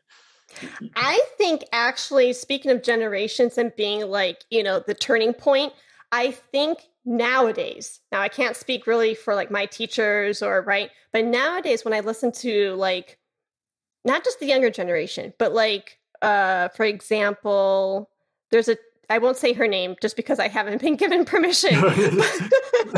Put my foot in my mouth. There is a Texas professor who played in Boston groups, very notable in the classical world. Somebody who you would think naturally maybe not be inclined to that kind of music or things like that. But that's all to say, like, I've been watching her comments through like Instagram and Facebook, and whenever flutists do a new spin of like a new musical genre, like right now the big one is Lizzie. What's her name? Lizzo. Right? Yes, Lizzo. Oh yeah, okay. She's pop, R&B, hip hop, and she's throwing flute solos into her songs. Oh, cool. So to bring it, to make sure that everybody is like following along with my train of thought here, I've been noticing the classically trained flutists who you would think wouldn't even like get down with this new thing are so into it. Okay, interesting. They're so into it. I'm like, yes, because she's an African-American woman, Lizzo, who's doing her own thing, doing her own spin, just like Jethro Tull was doing in his day. And I think it's actually being welcomed and it's being invited. And I think classically trained flutists are like, we want more of this. Yes. Yeah. Like it's about time. Finally, like a little bit more of us in the front would be appreciated. Yeah. The guitar players keep getting all the, we've been running the show since we were invented basically. So I can understand. Yeah. And then seeing that world, because my husband is a guitarist. Oh yeah. He'll all the time just be like, Heidi, make up your own stuff. And this was before like the Lizzos and stuff. When we were dating, he's like, Heidi, improvise. Heidi, do your own stuff, Yeah. And so like, you're right. That's what you guitarists have been doing. Like, literally today I did an office hour for Musey, and for half of it, I just noodled around while I was like waiting for people to come in and out. Just had my guitar on. I was just improvising over a backing track while I was, like that's what it's there for me, basically. That's amazing. Yeah, and I'm really I guess envious is the right word. Envious that experimentation and play with music. Do you know what I mean? Like, it's sort of with a guitar that's sort of expected from day one, where a lot of classical instruments, and especially if you go through the classical, schooling, there's a lot less of the like literally I would get homework assignments that were like, this is a backing track in F sharp minor. But it'd be like a funky, like Earth, Wind, and Fire kind of thing. Okay. Like, all right, cool. And then you'd just be practicing your, scales and stuff over it, or soloing, or whatever it was you were doing, improvising. It's like, that's like, okay, cool. I could, that's a very different way of approaching the music, though, than I doubt, your flute classes ended in a funk jam where you're just trading bars back and forth. I mean, if it did, then that's pretty awesome. I don't know where I missed it, but no, it did not. But that sounds like a lot of fun. Yeah, it just sounds like you're given permission to play and to be curious and experiment without any judgment. Just here you go. Play with your instrument, play with the sound, see what sounds good. Yeah, just see what happens is a lot of it. Yeah, like I have students who are like, why does that sound good? I'm like, well, You sure you want to know? I'm like, you might want to just accept the fact that it does sound good and just go find another one that sounds good too, and just keep doing that for a while, and then I'll tell you why. I love it, because if I tell you, if I tell you, you're not gonna. Yeah.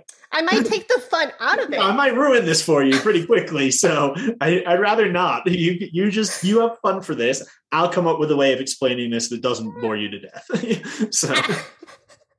I love it. And that's our job as a teacher. Yeah. Oh my goodness. This has been so much fun, Sam. Absolutely. I could talk to you for another 3 hours. Easily.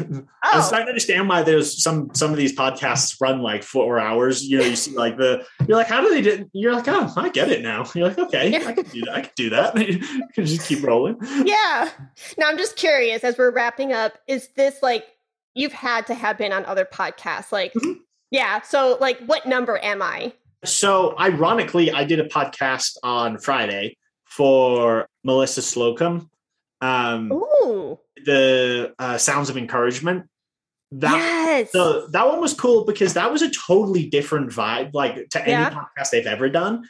Like this, I like this podcast. This is different. So I did one with Tracy Friedlander. Yes. That never aired. Boo! It's either never going to air or it's getting aired at some point. I know she shut down her Crushing Classical podcast and then restarted a new podcast. And I'm either going to be like the last episode of that one or maybe the first episode of the new one, or it's just not going to air. Okay. It's similar a little to this where this one actually, no, it was totally different in the sense that one didn't really have a theme. We talked about like NFTs and crypto and like tons of other kind of random things.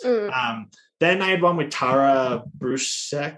I know I'm messing up her last name. No, you're fine. But I did one with Tara a while ago. I've done 2 podcasts that they're like podcasts, but not really. So so here, I've got them here. So I did the Engaging Voice podcast, Tara, Grow Your Music Studio.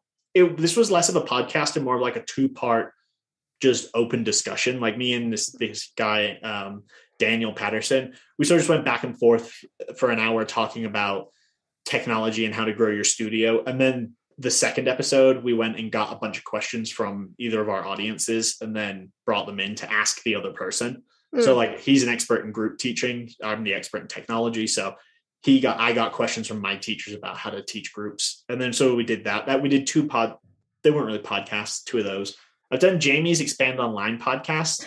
Oh, I love Jamie. That was like a 5-part series where she did a comparison between Musey, Musicology, Rock Out Loud, and Blink sessions. Whoa. So she did like a straight up shootout between us all. Wow. And that one was really interesting. The format for that one was, because what I try to do with podcasts is I try to make sure that the conversation is not the same or even really remotely similar. Okay. Because, once or twice you'll tell your backstory, but who cares after that, Yeah. Like who wants to hear you just tell that you built a company at school 55 times? Yeah. It's so like what was kind of funny about the Expand Online, that one was all about like, how do you do this? How do you handle that? And she asked 4 CEOs and we all answered the question and it plays one after the other. So you can really tell who does or doesn't know what they're talking about, just based on the fact that like one answer would be like a full-fledged answer with facts, and then the next answer might be like a half minute of just rambling about nothing. So that was a fascinating podcast to be a part of. Wow, that sounds amazing. Yeah. And then The Profitable Musician with Bree Noble. That was an interesting one. That one was more of just the generic talk about your history kind of thing. Okay. So yeah, I've been on the Engaging Voice. We did 2 Grow Your Music Studios, 1 Profitable Musician, technically 5 Grow for Expand, but it was just 1 for like in the sense that I only recorded 1. And then, so this will be the 7th one I've been on actually. Oh, cool. Yeah, which is really cool. I love it. Like I have been considering doing a Musey podcast, and that way I can just talk to people all day and do it from our end. But it's just another like, okay, do I really have time? Can I actually commit to that? Like, is that something, or is that another one of those like, I'd love to, but maybe when I can, just settle down a little bit. But I'm also like personally I'm a huge podcast listener. And like I said, with Audible and stuff, I literally have been listening to audiobooks since I was like 14 or something, I think. Okay. The first time I listened to an audiobook. So I listened on my dad's account. I think I must have listened to like, I don't know, 40 or 50 of his big fantasy novels. And then now on my own account, obviously I've had that for years, and it's just a new book every month. And then sometimes you buy the 3 extra credits to get a couple more. I'm kind of addicted to audio. And so podcasts, when, Joe Rogan, obviously a big one. I love comedy podcasts. And it's funny though, because it's when you were mentioning about the music podcasts, there's actually something that I don't think, like, I had never really tapped into either, in the sense that like, until I started running Musey, I hadn't actually thought about like, hey, I bet there's podcasts about guitars. I bet there's podcasts about like heavy metal. Like, I bet there's podcasts about mountain bikes, stuff that like, more of the like niche stuff that I'm like, like this, they could do this about anything. Yeah. And interestingly, like the music ones seem to be the ones that there's a couple about music, in the sense of like just talking about artists, but less about teaching and the craft, the industry, the art of actually learning the guitar and stuff. It's more of a high level thing, less of a granular, you know what I mean? Whereas what I would want is more of the granular, like what you're doing with the flute stuff. It's more like you're not just going, oh, this one album was great and it had a flute in this song, it's actually a conversation about the industry, the music, everything as a whole. That's the 360-ness of it. Yeah, right, exactly. Yeah, exactly, right. Kind of put it in the title. But no, I mean, you're not wrong to, like the 360-ness actually has evolved, because originally it was the 360-ness, like the roots was the 360-ness of the artist, like the human and of taking care of ourselves, like the health. Oh, cool. Okay. Right. And then of the artist and like, really nurturing this artistic voice, and then like the business side of things. Right. They're all connected. Right. Absolutely.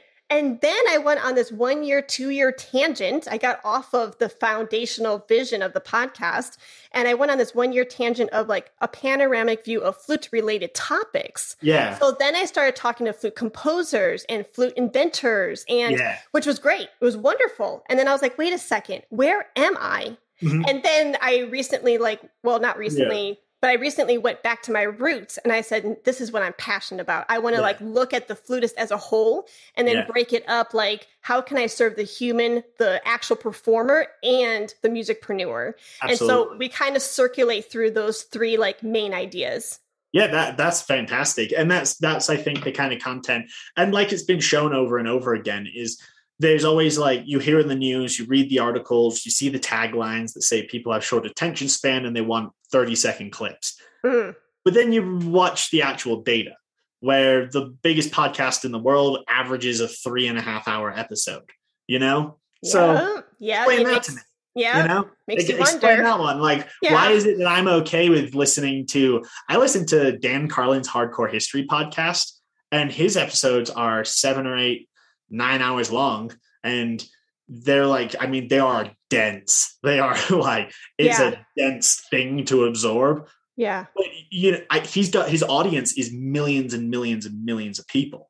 Like, it's not like I'm the only one sitting there listening. Like, these are huge, some of the biggest providers in the spaces, and they're hugely long form, And so I think that's kind of one of the lovely things about podcasting, is that you have the opportunity to you don't have to stop when the clock strikes. Like, you can stop when you're ready. Like, the conversation can be more natural in that sense.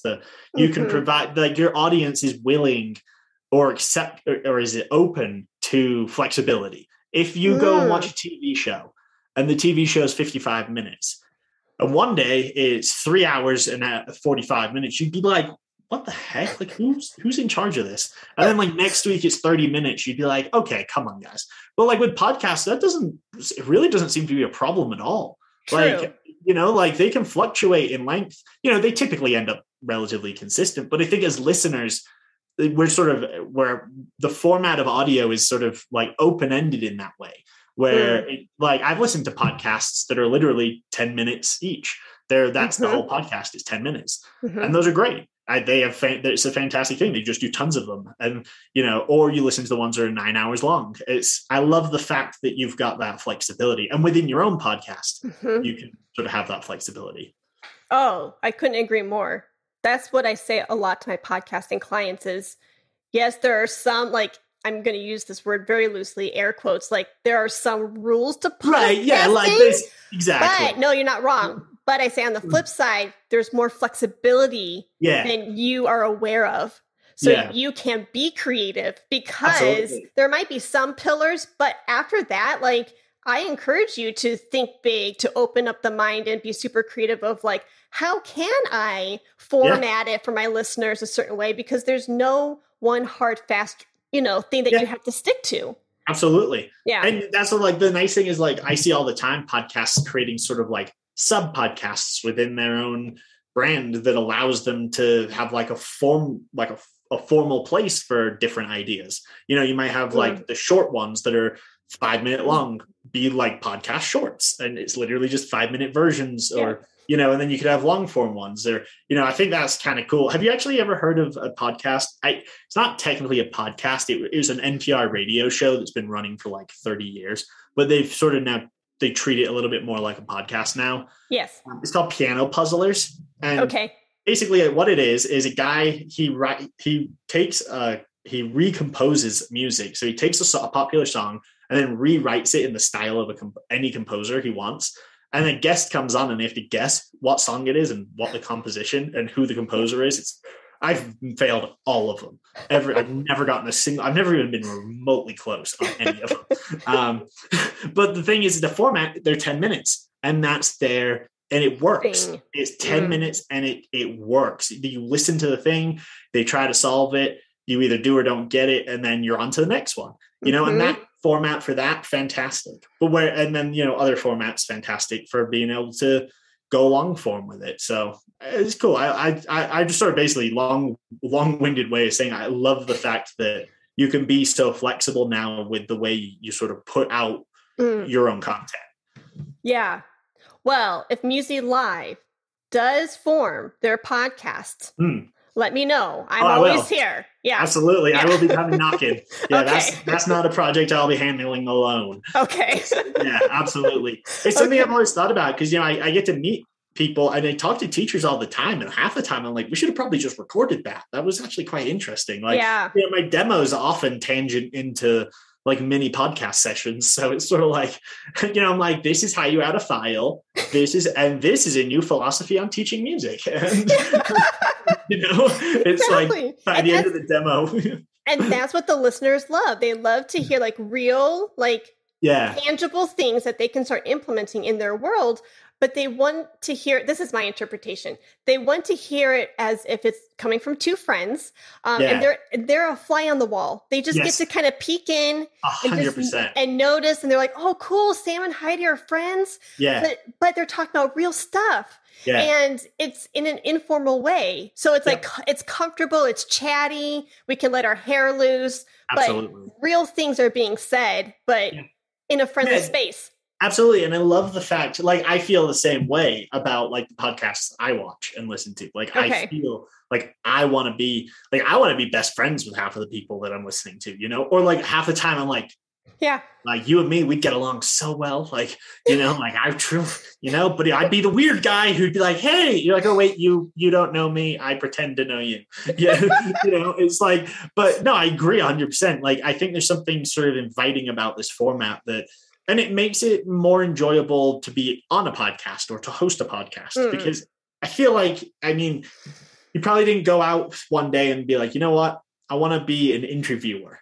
It was probably more like, I want to have conversations with people, in the sense of like, because I feel like if the goal was to just interview people, the format would be totally different. It'd be, here's the list of questions, go write your answers, submit them in, and we'll do a formal thing, where this allows for the natural, like, this is what we're actually thinking. And I've actually had this, we're talking about being on other podcasts and stuff. people ask, do you want questions now or ahead of time? And I get that a lot. And sometimes I send them ahead of time, but like I said, is I always try to push them to the now. Cause like I said, it's the real answer versus the right answer. Yeah. You know? Like I've been on somewhere, tried to write the right answer, and I just come across like, I even feel a little bit like in my presentation at UMBS, a little bit, I felt I was trying too hard to give the right answers to things when I should have just stepped back a little bit and just provided a bit more of the real, like the more like, it's not that it didn't do what I wanted, but in the sense of like, I'm more comfortable doing this with another person on the other end, with the feedback that you can work off of than just my slides and the presentation where it's like, because then I'm like, am I in frame the whole time? Like, and then I find I've repeated my sentence again. And whereas on a podcast, when you repeat yourself twice, it's the people who are listening is listening as a conversation. So it doesn't feel like you're just reiterating the same thing in this like weird sort of, you know what I mean? And that's of course, I got to practice presentations more, but it's just funny that I find this format just be so inviting. Like it's so open and welcome. Now the trick is getting this feeling, capturing it into a bottle and bringing it to your presentation. Yeah. So what we're doing here is two friends talking and we're sharing information about our industry. Yeah. You're doing the same thing in your presentation as a UMBS presenter, but how like we as students were taught like, oh, this is how you present. Yep, exactly. Right. And it gets very formal and it gets very like tie and suit. And do you know what I mean? So we approach it that way where we think, oh, I have to make sure that all my T's are crossed. Yes, you want to figure out your slides and you want to figure out the flow and it has to be rehearsed. But when you present it, it almost feels like when you're delivering it, that it should sound unrehearsed. Yes, exactly. You have to kind of unravel it to make it sound completely natural, like this conversation. Yes. Yeah. And it's funny because like when I get on stage, I can do that. When I talk to people in and I can even get on a stage and like present to an audience and I can do it. I can play music on a stage and I can do it. I find, and I agree, there's something psychological that must be tripping in there that when I see, when you see the presentation, you see the slide go up on the screen and you start speaking and then you realize that I think, where it hits me actually is in the first pause. That's when I notice it, as I don't notice it until I stop my first sentence. And then my brain goes, how long am I supposed to wait? And then I have this like panic attack of like, oh no, like, wait, now have I now been waiting a really long time? Am I just not speaking? Am I just staring at you know what I mean? And then there's this like, and then you start getting, of course that happens in the split second and it's usually fine. It sounds natural enough, but like in your head, you're like, oh, okay. I got it. Like the pacing's going to be, but in reality, the pacing's not different. The conversation's not different. Like if I turn the screen off, I could keep going, you know, like it's one of those things, but like, you've just got to like, it's almost like what you should do is like call someone, be like, okay, get yourself go and be like, okay, end call, start presentation and go and just like literally carry the momentum straight through. Now, can I offer something? Yeah, absolutely. If you were to start a podcast, I 110% guarantee that your presentation world will be completely transformed. Absolutely. I can imagine that is probably game changing for it. Because if you go back and watch, because you have VIP access, I would encourage you. I know you're a busy guy. Go back and watch mine again. Yeah. I say some pretty ridiculous things and I'm okay with it. Yep. And you just kind of keep. But I'm okay with it now because I've been podcasting for 4 years. Yes, I think that helps. But I still so when I say that, I don't want people to be like, oh, she's a professional public speaker now. Right, I know what you're saying. Do you know what I mean? No.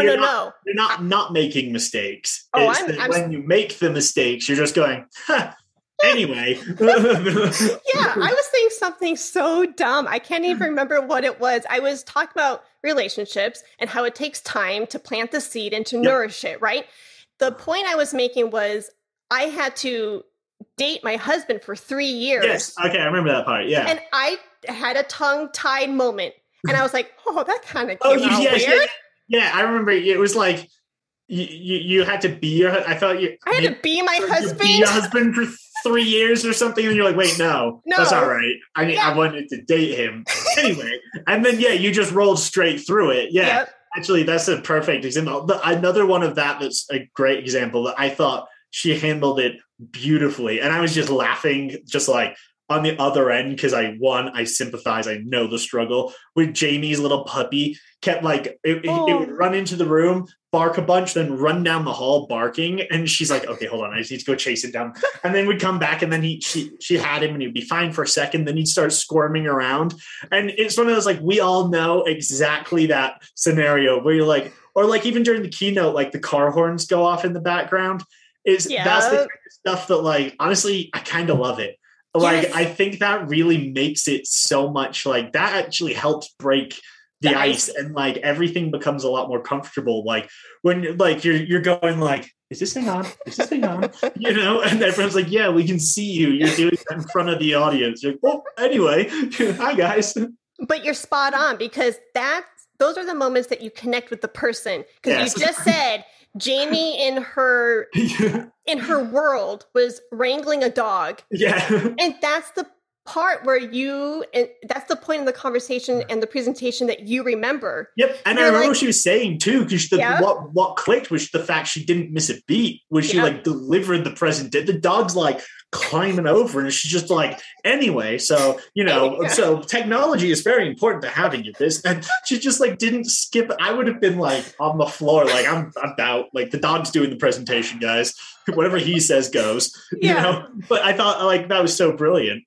And speaking of Drew Cole's presentation, yes, the horns, but also maybe watch back his presentation too, because when I was watching all of these presentations from all these experts, I was having two caps on. I was being a student, but I was also watching as another professional on how they delivered something. Oh, absolutely. Right? Like, ooh. And so the part that I'm thinking of is like Dr. Cole's. And I think really good speakers are okay with the pause, since you mentioned it. They're okay with the silence. And if you notice in like the cocktail party hour or his keynote speaking address, or however you want to say it, Garrett would ask him a question and he would sit there. And he would say, that was a really good question. Let me think about that. Yeah. And then there was this pause. And you saw him thinking. Yeah, he's actually thinking about it. Yeah. He's actually thinking. His eyes are up. He's gathering the information. He waits for it. And then he delivers. Yeah. And he's okay with that. Yeah. And guess what? It feels like for like an intermediate speaker-ish like that I am. Well, like when in the early stages of me like doing public speaking, that pause or that, that waiting would have killed me. Yeah. But now I'm like, you know what? If I need it, the listener might need it. That's very good. Yeah, that's actually a really good way. Right? Yeah. Because we think we have to fill the time constantly, but we don't. Absolutely. And I think that's exactly where I was like, in my head, I was like, part of me is looking at the clock being like, okay, you want to fill an hour. You want to make sure you don't talk too fast. You want to make sure you have enough slides. You want to make sure you don't repeat yourself too many times. Now you got to juggle all of this at the same time while you actually don't forget what you're about to present, and then hit record, go 3. And then I loved how it was like 3, 2, 1, go. And you're like, okay, so I guess we're live.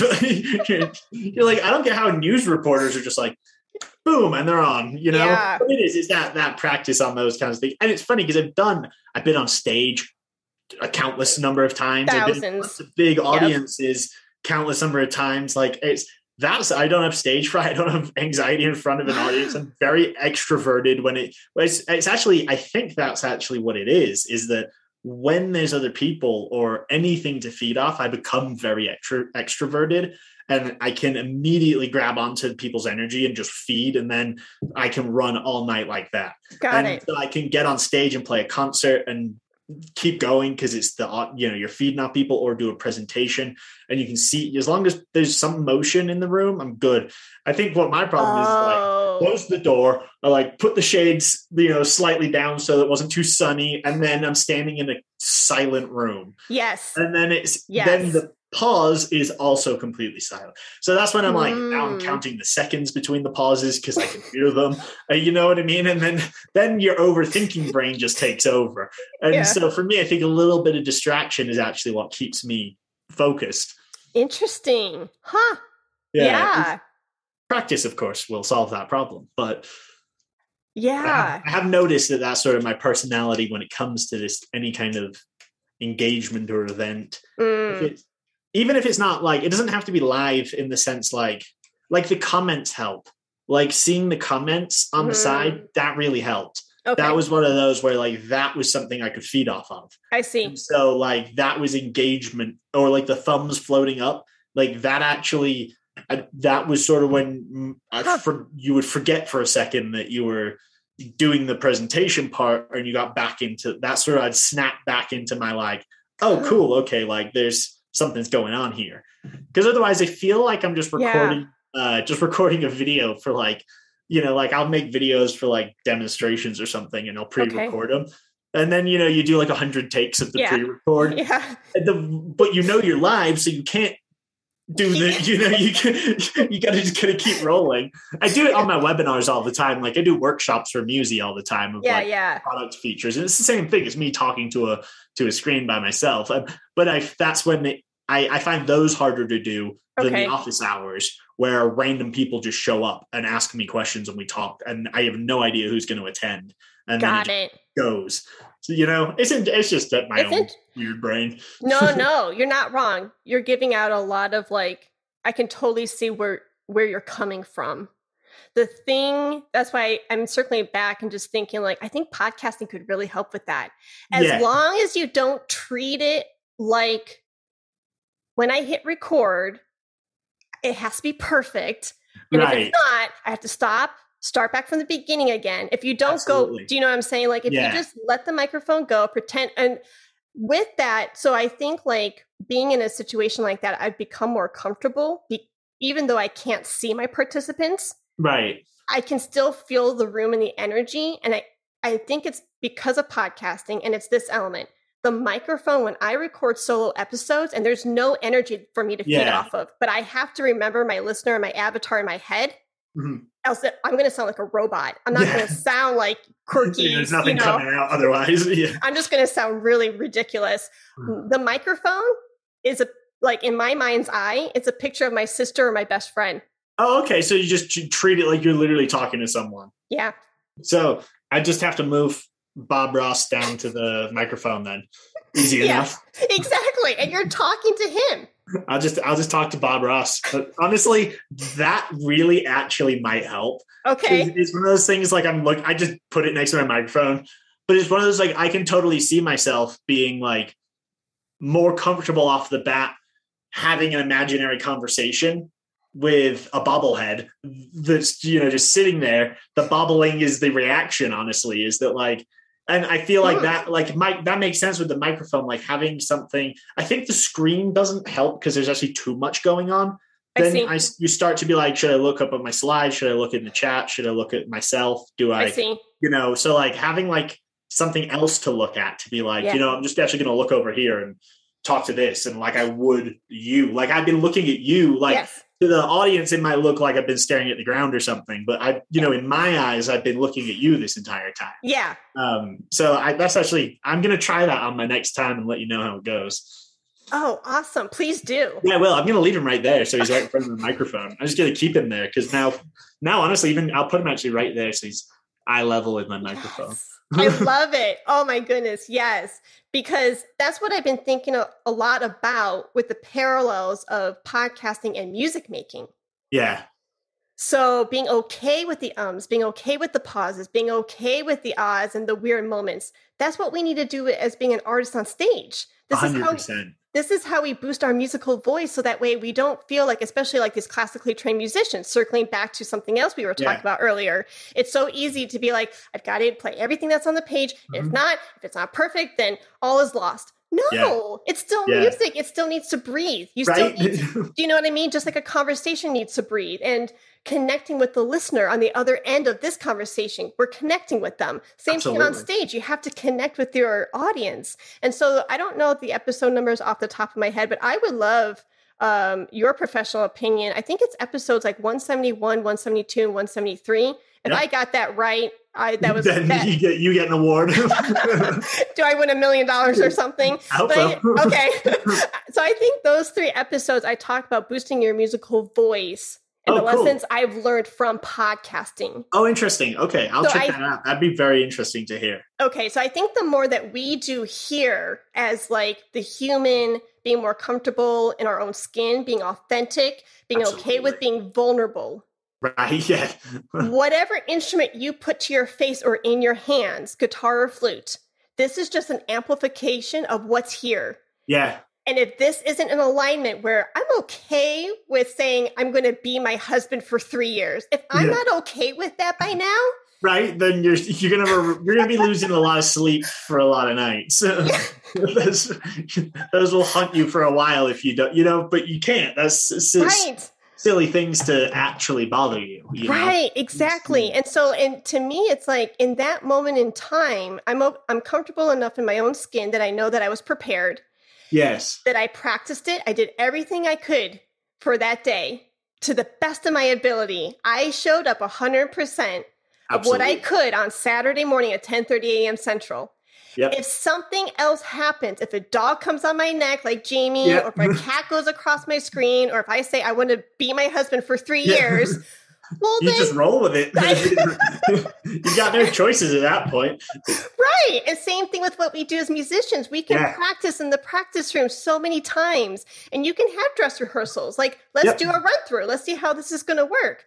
But the day of, if you're playing in front of this beautiful audience in, a big venue, like right before the pandemic, I was performing in Greece.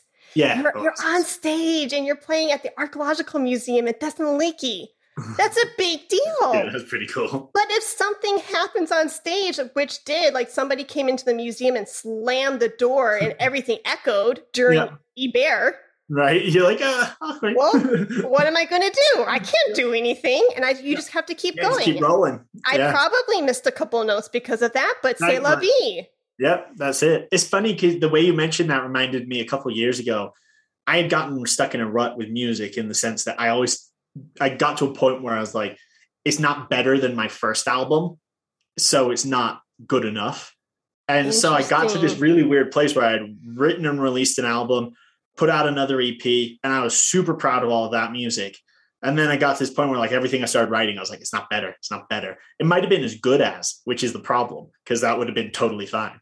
But it wasn't better, or at least in my head. So I ended up, for years, for quite literally almost 4 or 5 years, I didn't write anything, and nothing of note. And then one day I started a project. I don't even know why I did it. It's just one of those, like, I just felt like something had to change. And the project was called Earworms Daily. The idea was I went on Twitch live for an hour. So literally anybody could join in and see what was going on. And I would write and record an entire song in 1 hour.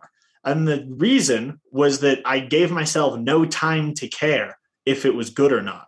So it became this, like, the songs are pretty bad. Like, they're mostly garbage, just like noodling around with riffs. Okay. But they're all public. They're all out there. You can go find them, Okay. But the idea was, they're all instrumental things. I can't sing. But the idea was to, and I recorded the whole thought process too. Like, the whole thing was live. So for an hour, there was a camera on me and a camera on my workstation. Like, you could see me editing the music. And I would just start playing, and I never prepped anything for it. I would just walk on, grab the guitar, and whatever happened. And I did like 50 of those. And so now I have 50 songs that I wrote. They're not great or anything, but it got me past that idea that the songs had to be perfect to be able to even be written. Because what I have now is 50 sketch pads or rough drafts that I could steal ideas from to write 7 or 8 really good songs, So I've now I've got like 5,000 riffs that I've got cataloged away that, I'm sure a couple of them are pretty cool. Yeah. And so that's sort of, if I apply, because the way you said that made me think, like, I just need to be applying that logic and methodology to presentations, public speaking, any other form of creative anything, running your business. You're, like we were saying at the beginning, like changing your rates. Sometimes it just takes, you've got to push yourself into an uncomfortable situation, but for you to sort of come out the other side, like, okay, I'm actually okay with charging a lot more and asking for it. I'm okay with people listening to this music that isn't actually very good. You know, I'm okay with them walking away going, well, that wasn't very good, but hopefully they understand what the point was. Like the point wasn't to write good music. It was just to write music, you know? So yeah, you just made me think of that. And it's one of those things, like, I feel like I could take that life lesson and try to apply that to what we were just talking about with presentations and stuff. And yeah, might be able to get something out of that. Oh my goodness. Genius. Oh my goodness. I got so many new ideas with what you said. The point was just to make music, and I don't care if it was good, bad, nothing, no judgment, just to do it. And they're bad. Like when I, you know, like the ones I released, some are really bad, but I'm okay with that now. Yes. I mean, like, they're like, you'll listen and be like, oh man, like I listened to them and I was like, what was I thinking? Like that, the guitar sounds dreadful. Like nothing about this is even remotely good, but I'm cool with it now. You know? Yeah, it's a part of the creative process, though. Yeah. Like, how can you, if you don't get messy, how can you get to the stuff that sounds really good?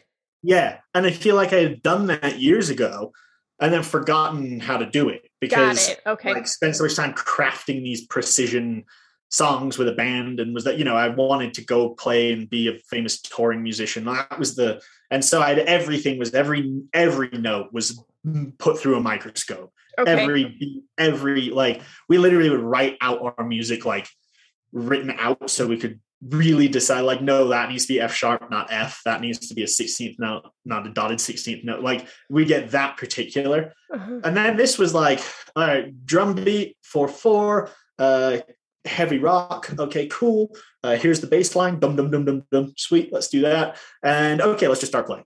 And you'd watch the process of just being like, all right, that was terrible. Let's try it again. And it became more freeing, which was very nice. But I think it's funny, you have to relearn it. Like you do have to sort of, like we were talking about at the beginning, like as musicians and educators, you're on a never ending education path.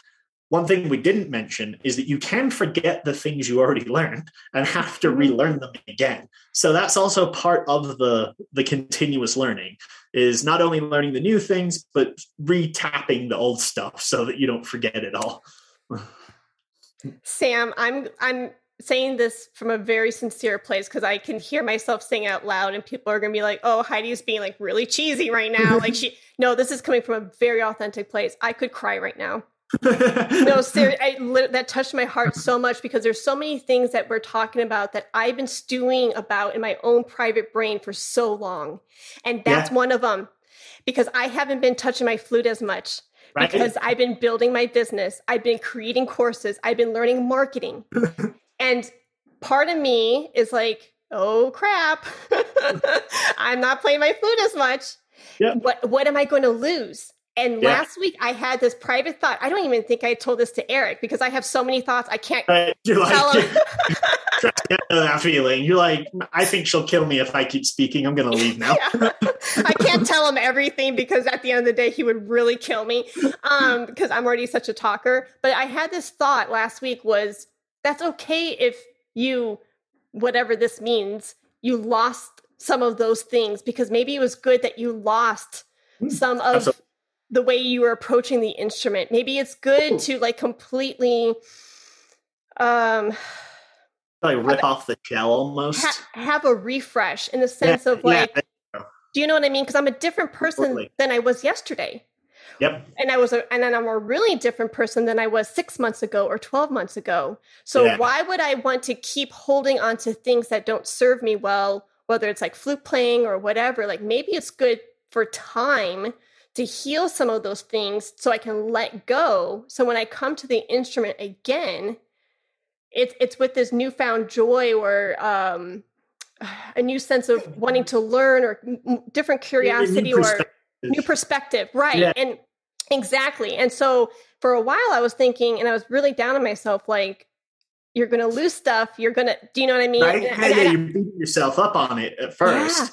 Yeah. And I was really beating myself up on it. I was like, oh my gosh, like, like bad self-talking and, Heidi this, Heidi that. And I'm like, wait a second. Who says that it's a bad thing? Yeah. If I were to relearn your skills this way, re-tap into something that way, I agree. I think it's important. I actually think teaching does that sort of.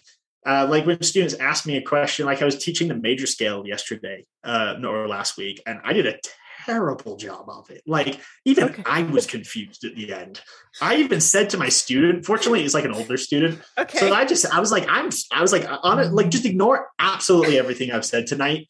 I just ignore everything. Next week, I will give you a real lesson in what I was trying to tell you, and that I find to be sometimes like the refresh kick I needed to be like, actually. And then of course I went and started like relearning my majors. Obviously I know them, but I just, like YouTube a couple of quick, like, how would you explain the major scale? And then I heard I was like, oh, actually, these are some good perspectives I would never have considered bothering with before.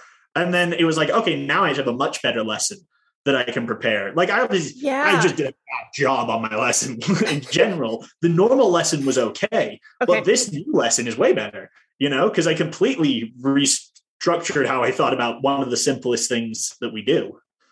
I love that. I actually taught a bad lesson yesterday too. It's such a weird feeling. You're like, I need to do one every once in a while. Well, and luckily the same thing. Like she's an adult student getting ready for doctoral auditions for Flute, and we were working the Bach partita. And this is a piece that's very standard in the flute repertoire. I know it like the back of my hand. I've been playing it for 20 years. And there's just some things that just weren't sitting well with me in my ear. And I was going down this route and trying to explain this. And I'm like, scratch everything that I just said. And actually what I'm trying to get to is, and it was actually the articulation choices. Right. Yeah. You're like, it was nothing that we talked about for the last hour. You're like, I was wrong the whole time. It was like all your posture. That was actually fine. Your fingering. That was fine too. Sorry. Like, I confused you for an hour just to simply tell you articulation. Yep. Exactly. I know that really too well. Yeah. So funny. Oh my gosh. You are a godsend. You are such a blessing. And this has been a complete joy for me. Absolutely. Me too. I've had a wonderful time. Thank you. Oh, sure. And so people need to go to Musey.Live to check out your thing. And then on Facebook, on Instagram, I'm sure you're on all the socials. Musey.Live. Yeah. Cool. Yep. Awesome. Okay. I'll put all of your links in the show notes. And thank you so much for your time and for being so generous. And I loved our talk. Me too. Absolutely. I'm looking forward to listening back and seeing it come out. Awesome. Hey, thank you so much for listening to today's episode.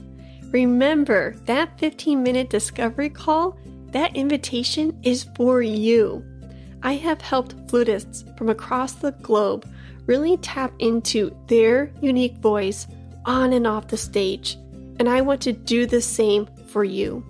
So whether you need to work on resonant tone through your flute, or you want to start carving your unique path for your musical career, then let's chat. I promise I do not bite. Go to calendly.com/Heidi K. Begay.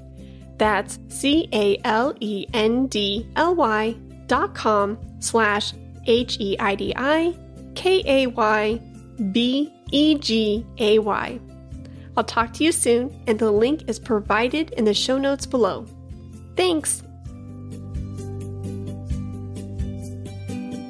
Let's talk about flute.